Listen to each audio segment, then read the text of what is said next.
O Senhor esteja convosco. Ele está no meio de nós. Proclamação do Evangelho de Jesus Cristo, segundo Lucas. Glória a vós, Senhor. Naquele tempo disse Jesus: ai de vós, porque construís os túmulos dos profetas, e no entanto, foram vossos pais que os mataram. Por isso, vós sois testemunhas e aprovais as obras dos vossos pais, pois eles mataram os profetas e vós construís os túmulos. É por isso que a sabedoria de Deus afirmou: eu lhes enviarei profetas e apóstolos, e eles matarão, perseguirão alguns deles, a fim de que peçam contas a esta geração do sangue de todos os profetas, derramado desde a criação do mundo, desde o sangue de Abel até o sangue de Zacarias, que foi morto entre o altar e o santuário. Sim, eu vos digo, serão pedidas contas disso a essa geração. Ai de vós, mestres da lei, porque tomastes a chave da ciência. Vós mesmos não entrastes, e ainda impedistes os que queriam entrar. Quando Jesus saiu daí, os mestres da lei e os fariseus começaram a tratá-lo mal e a provocá-lo sobre muitos pontos. Armavam ciladas para pegá-lo de surpresa, por qualquer palavra que saísse de sua boca. Palavra da salvação. Glória a vós, Senhor. Que a palavra de Deus perdoe os nossos pecados. Amém. Uma salva de palmas à palavra do Senhor. Povo querido que vieram a este santuário,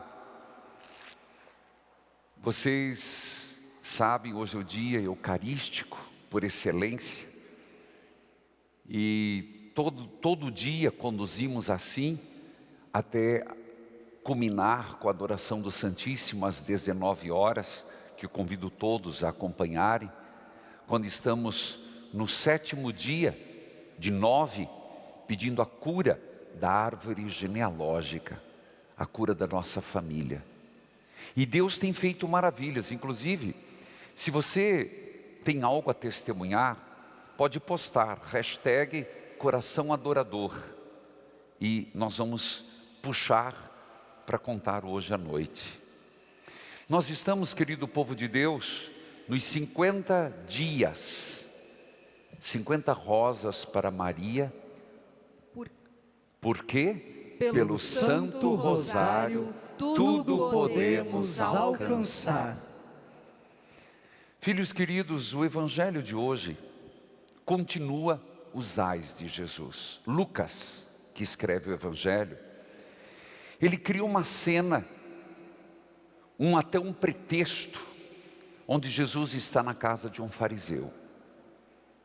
E ontem ele começou, quando o fariseu questionou porque ele não fez a ablusão das mãos, não fez um preceito de purificar as mãos. Nosso Senhor disse: você fica preocupado em limpar o copo por fora, o prato por fora, mas é por dentro, é no interior. Hoje ele continua com os ais, e Jesus usa palavras pesadas, mais uma vez.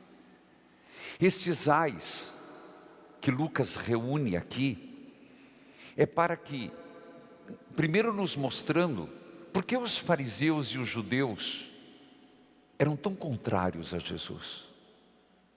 Por que foram eles que fomentaram no sinédrio, que criaram a confusão para que ele chegasse a ser crucificado? Segundo, é um propósito para a comunidade do tempo de Lucas e para nós, sermos alertados para não cometermos os mesmos erros. É sempre um olhar para o passado, no presente e para o futuro. Nós estamos no futuro, é um olhar para o passado em vista de as nossas comunidades então somos nós, não podemos agir da mesma forma. E hoje o Evangelho fala, Jesus denuncia e chama aquela geração de coveiros. Como assim? Literalmente, porque Jesus diz assim: vossos pais mataram os profetas e vocês constroem os túmulos. Uma comunidade que se preocupa em ser coveira, mas não de viver e refletir por que os profetas morreram. É essa a questão. E Jesus cita, dentre os profetas, e aqui é interessante perceber, que ele cita até Abel. Na sua vida, foi sepultado. E por que Jesus cita Abel? Caim e Abel. Caim e Abel porque foi exatamente dentro da vida familiar. É uma denúncia, onde irmão mata irmão, onde agindo por inveja, na verdade, é uma denúncia atual para todos nós, quando às vezes a inveja, o ciúme, nos leva a matar. É uma reflexão que o sangue de Abel clama por justiça, mas ecoa nos nossos dias. E a gente não compreende que alimentar inimizade. Esses dias eu dizia, cuidado, tem gente que vive no limite, vive fazendo barraco, vive fazendo estrondos, às vezes usa de bazuca para matar uma formiga, desculpa o meu exemplo. Cuidado, porque são atitudes muito extremas, que não levam à reconciliação, não levam a um perdão, não levam a rever os fatos. Nos tornamos coveiros, achamos que estamos fazendo muito e enterrar nosso passado. Passado não se enterra, passado se perdoa. Quem ousa enterrar seu passado, só está criando problema para o futuro. Não existe enterrar a história, você cura a história. É uma mentira pensar que tudo aquilo que nós passamos desaparece. Jesus depois fala de Zacarias, que não tem nada a ver com o pai de São João Batista. Aqui Zacarias é o último dos profetas, que inclusive ele mesmo cita, e de fato foi morto, foi apedrejado um profeta em frente ao templo. Engraçado, porque quem matou foram os pais da geração que estava com Jesus, foram os antepassados. E aqueles que estão diante de Jesus, eles não refletem os erros que levaram os profetas a sofrerem e pensar, nós não podemos cometer os mesmos erros. Eles insistem na prática da lei pela lei. E Jesus está tentando desmoronar isso. Dizer que não são gestos externos, não é o rito da ablusão, não é o rito de purificação, não é o rito, pelo rito que faz uma pessoa ser santa e ser justa, mas é pela prática, lembre do evangelho de ontem, é fundamental, pela prática da caridade e da justiça. E nisso eles eram falhos. Será que nós também não? Será que nós não somos uma geração de coveiros? Olhamos para os nossos santos, olhamos para os nossos mártires e aprendemos muito pouco, insistimos nos mesmos erros. Por isso, depois Jesus fala da chave da ciência, é uma palavra um tanto enigmática, mas aqueles que poderiam abrir as portas para o reino em Jesus Cristo, fecham. Porque a classe dos fariseus, que eram os fariseus, a diferença do fariseu e do mestre da lei é que o mestre da lei era o intérprete da lei, e o fariseu era tido como o executor da lei. Mas tanto um quanto o outro se fecharam, usaram da chave da ciência para não se abrir à chegada do Messias. Não quiseram passar e nem ensinaram os outros. Nós também, às vezes, usamos da nossa chave da ciência como impedimento a Cristo. Esse é o texto do Evangelho. Os ais, os 7 ais de Jesus para eles e para nós. Será que o Senhor não diria a mesma coisa da nossa geração? Geração de coveiros, geração de pessoas tapadas, fechadas, não abertas à proposta do reino, à proposta de Jesus Cristo, preocupados mais com gestos externos do que a interioridade. E é nesse contexto que Santa Teresa d'Ávila, que se celebra hoje, pode nos ajudar. E vou tentar, dentro do possível. Santa Teresa d'Ávila é diferente de Santa Teresinha. Santa Teresinha é depois, muito depois. É da mesma escola carmelitana, mas Santa Teresa é de 1500. Santa Teresa d'Ávila, ela é uma mulher, e por ser mulher já é uma grande dádiva para o seu tempo, que nos ensina exatamente a sair das práticas externas. Eu diria que é uma grande mensagem para o dia de hoje. Ela nasceu em 1515, espanhola. Aos 20 anos, ela decidiu-se para a vida religiosa. O pai não permitia, como sempre. Até que um dia ela saiu de manhã e não voltou mais. Por 27 anos, viveu na vida religiosa. Nós temos que entender, primeiro ela tinha, como eu sempre falo, os santos sempre têm uma cruz. Ela tinha uma grave doença e teve que lidar com isso. Mas durante 27 anos, você tem que entender que a vida religiosa nesse período, como toda a sociedade, é mais ou menos o que estamos vivendo. Era muito lasciva. O que é ser lascivo? Onde não se tinha uma preocupação muito com a vida interior. Tanto que ela diz que o convento dela era um lugar maravilhoso para quem quisesse levar uma vida fácil. Chegava a ter 180 religiosas. E ela dizia que saía quando queria, tinha o seu costume na época dos pais poderem patrocinar a vida dentro do convento. Por 27 anos ela viveu assim, até que ela começou a entender que havia um caminho de perfeição a ser buscado. Esse caminho de perfeição que existe um livro. Mas é impressionante, nisso ela já estava com 40 anos. Sabe aquela coisa que você vai, mas você não está feliz. Você continua a tua vida, a prática, eu diria atualizando hoje, missa.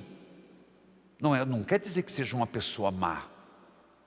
Aquilo que a igreja está dizendo, uma nova evangelização, para não usar a palavra reevangelização, que a maior dificuldade é a conversão de quem já foi convertido.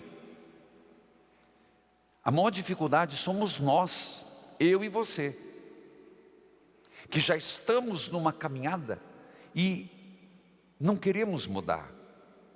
Porque às vezes, para quem está fazendo a primeira mudança, a metanoia, é uma transformação e é mais fácil. Desculpa dar um exemplo todo exemplo é limitado. Quando você começa uma dieta, os primeiros quilos são fáceis. Depois é que começa a dificuldade. Na vida também. Na vida espiritual é mais ou menos isso. Você começa, mas depois alguma coisa entrava. Alguma coisa é um obstáculo. Porque nós ficamos divididos aqui e lá. Nós queremos as coisas de Deus, mas também queremos as coisas do mundo. E por 7 anos Santa Teresa viveu esse dilema. Foi quando com 47 anos que ela fez uma experiência profunda em Deus e começou uma reforma.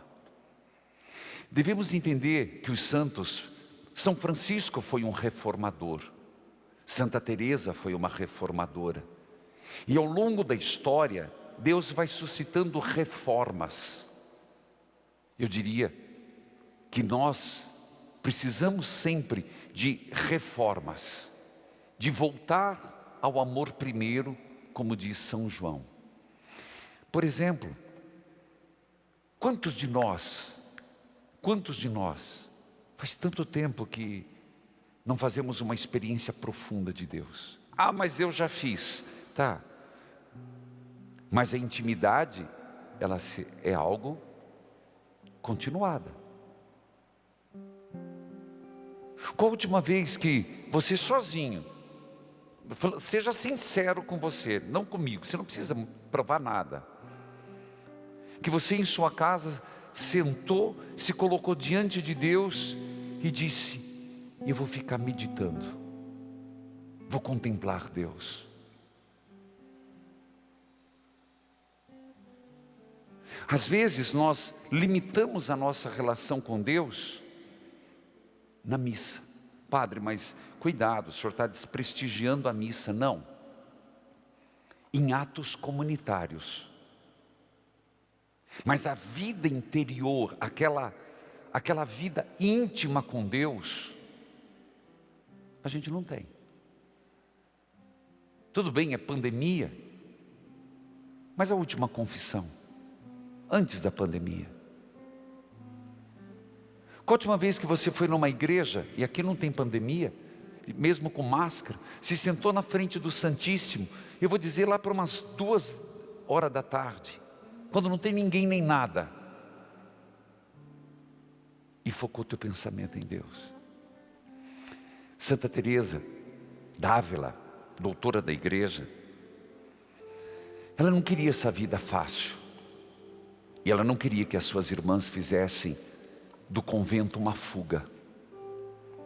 Eu diria, nós não podemos fazer de nossa vida uma fuga. Eu não estou falando em ser religiosa, em ser padre. Sermos cristãos fugitivos da intimidade com Deus. Ela fez a opção de uma vida simples. Uma vida de prudência. Uma vida de caridade. Uma profunda vida de oração. Eu acredito que nisso nós precisamos de uma reforma, eu e você. Precisamos voltar à simplicidade da vida, à prudência nas escolhas, à caridade que nosso Senhor fala tanto, mas a nossa vida íntima de oração.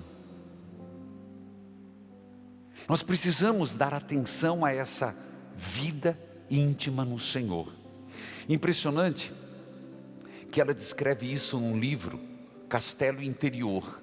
Eu vou explicar em poucas linhas. Ela imagina que o edifício espiritual com Deus é um grande castelo, nada de castelo de areia.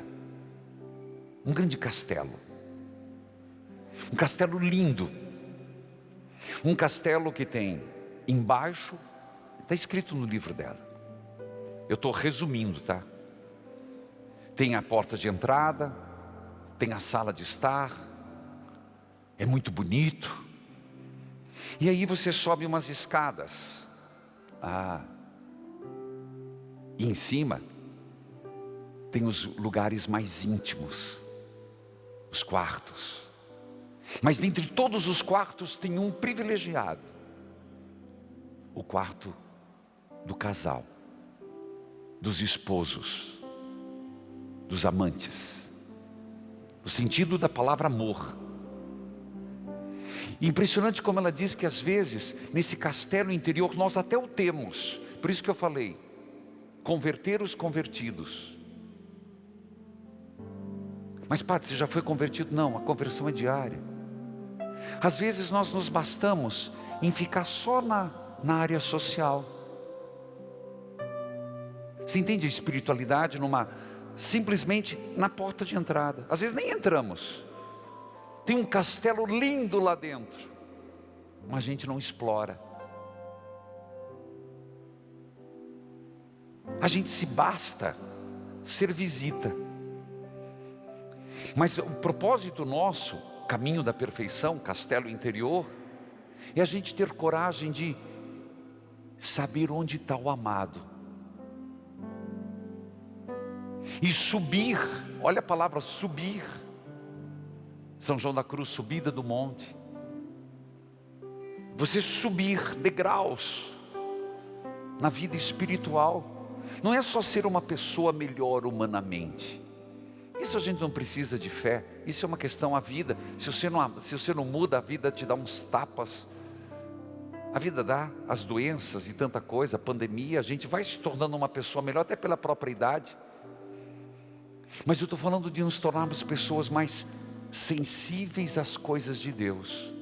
E eu não estou falando aqui um isolamento do outro, não estou falando o isolamento da pessoa, porque a partir do momento que a gente vai nessa subida para Deus, o outro cada vez mais é reflexo de Deus, então não é alienação. E aí nós conseguimos explorar esse castelo interior, onde existe a câmara nupcial. Como o Senhor disse esses dias, a festa do casamento de Jesus. É impressionante que eu acredito que muitos de nós, e não sei se eu, vamos poder experimentar isso. Mas Santa Teresa nos diz que as almas mais ansiosas deveriam almejar. Santa Teresa morreu com 67 anos.